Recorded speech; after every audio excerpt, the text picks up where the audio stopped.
Hello everybody, it's wee Paddy from across the shuck, and I'm sitting here this morning and I've got a stack of cardboard to cut up to go in the bin, and I thought, you know, I'll just make a wee video while I'm doing it. I know it's a bit distracting, but sure, it needs to be done. The wife's away to work, so I've got about an hour to have about 4 hours to have get a wee video done and put up some cardboard. This is just them thick cereal boxes, that's it. And I just wanted to talk about a couple of things that's going on at the minute. That this is one of my wee rant videos. A couple of things going on with YouTube that are doing my head in at the minute. Is this putting up videos about when your videos is coming out? Why are we doing that? Well, I don't see the relevance to doing something like that. If I want to see a video, just put it up. Don't tell me when it's coming. There seems to be a lack of videos recently because people are, I don't know, ad hoc seems to have gone out of the way. Is that the word I'm looking for? But it just seems as if, I don't know. I just haven't had a whole lot of great videos to watch recently, and I think I just get a bit frustrated with these new rules and things, or not rules, but the new things they bring out, and who makes the decision on them. Certainly not me. I just want to see a video. But anyway, that's that. The other thing that I want to talk about was the D2 testing that's going on at the minute. You know, getting all our Chinese knives tested to see whether they're D2 and if they're not. And my sort of question is, what would you do if you bought a Fura knife, say? Because they're apparently not D2 anymore. Or some of them, or whatever it is. What do you do with a knife that's it's been working for you, and then all of a sudden you realise that it's not D2 because it's been tested? Where do you go from there? And my answer is, as a reviewer, it sort of annoys me a wee bit, because when I get a knife, I test the knife and I'll put it through. They're not rigorous tests. They're not manufactured, you know, tests. I just get bits of cardboard. I do this. This is what I do. I just get bits of cardboard, cut it all up, and then I'll do a review on the knife. And if I've only done light testing, I'll tell you I've done light testing. But if I've tested it on cardboard and give it, you know, 3 or 4 days good testing, I'll tell you that as well.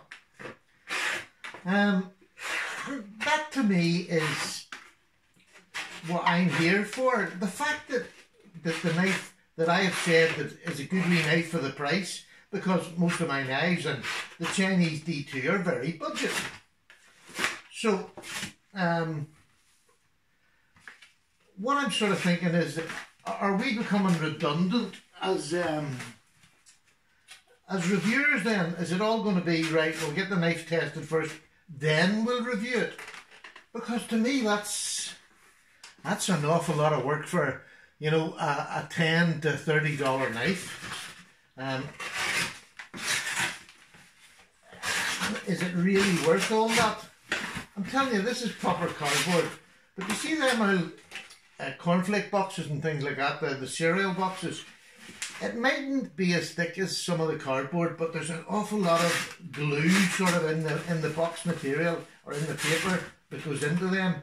It's a good test of a knife steel, but I just wanted to do a few different ones just because I'm testing this knife. Nice knife. I've actually tested it before and gave it a good result, but I just wanted to do, you know, giving it a result in front of people. Doing the test. That's why that was thick. It's bloody double thickness. So yes, what do we do if you bought a Fura knife and you've got it, and up until now it's been all right, and then all of a sudden you're told it's not D2? Does that make it a bad knife? What's your thought on that? And I know you'll get me down below. Is it a bad knife because somebody said to you it's not D2, or is it a bad knife because it's not working and I've told you some sort of a fib? That I maybe haven't tested it right? Well, that's my predicament. Where are we going to go with this? Now, the boys that are doing it, I understand, and I was all for it in the beginning. And then I was thinking, well, why am I doing all this testing if it's not going to be a good buy, if it's not D2? What is the point of the knife? So, I've been watching a few knife channels that do testing. And you know, testing is such a...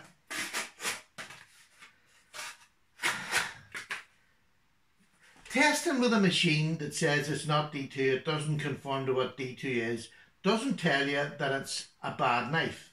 Look at that knife with by the way, that's just letting you see that's the glue that comes off bits of cardboard. They're a nightmare, and that's why we all use them as testers. The checking knife. Now, this is probably about, what, 2 or 3 days of cardboard about my house that I'm cutting up.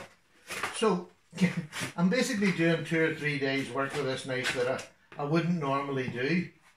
And you know, how many of us really sit and do this much cutting with a knife in one day? I know people who work out in they work on the tools that will definitely do it, you know. But that's what I mean about these. You don't think them cereal boxes, you just think they're thin, but look at the guns that comes off them. So, to get back to what I was talking, I talk some drivel. So, what will you do? My collection of knives is made up of mostly D2 Chinese knives, and I'm going to make a stipulation now for my followers. I test them. I'll tell you if I've only tested them lightly. I say that. If I've tested them and cut cardboard with them, I'll tell you I've done a full cardboard test with them. And this is what I call a full cardboard test. Yeah? Which is a fair amount of cardboard to cut up. It's not something I would do in one day normally, but I just wanted, you know, I wanted you to see what I do to test a knife before I say on the channel, yeah, I like this knife, it's a nice knife. The stats are, it's D2, because that's what it says. If it's not D2, I don't know, because I haven't got a machine to test them, and I am not paying to send the knife somewhere to get it sent back to me to say, this is not D2. I'm sorry, don't buy this knife. If I don't like the knife and I don't think it's worth you putting your money into, I'll say, this is not a great knife. It's all right, but it doesn't hold an edge great. So, you're going to know from now on when I do a test, I'm going to tell you what the knife is like. I'm going to be more promoting what the knife is like, not the steel. I'll tell you what it says it is, but what I will do is I'm not going to do this every time. Nobody wants to sit and watch me cutting up boards, but what I will do is, what I'm doing is giving you an idea of what I will do on a 3 or 4 day test. This is what I'll do. You know, I'm cutting up bits of cardboard to go in my bin. This is all the end pieces of boxes, sorry. I'm cutting these all up to go in my bin. This knife that I'm using is another knife that I'd got from GearBest quite a while ago. There's not even a name on it, but I got it. It was Fura, and it said D2. Is it D2? I have no idea. Apparently, Fura, when it was tested, came back that they weren't D2. So I've no idea. Is this a good knife? Would I recommend it? There it is, look at that, guns and all on it, right? Is this a good knife? There's the amount of cardboard I've cut up with this knife. This knife was under $20, say, right? It's not bad. Is it still sharp? Yeah, it's still sharp.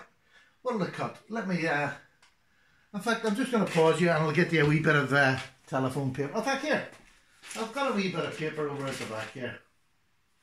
No, I haven't. I'll pause you and I'll come back.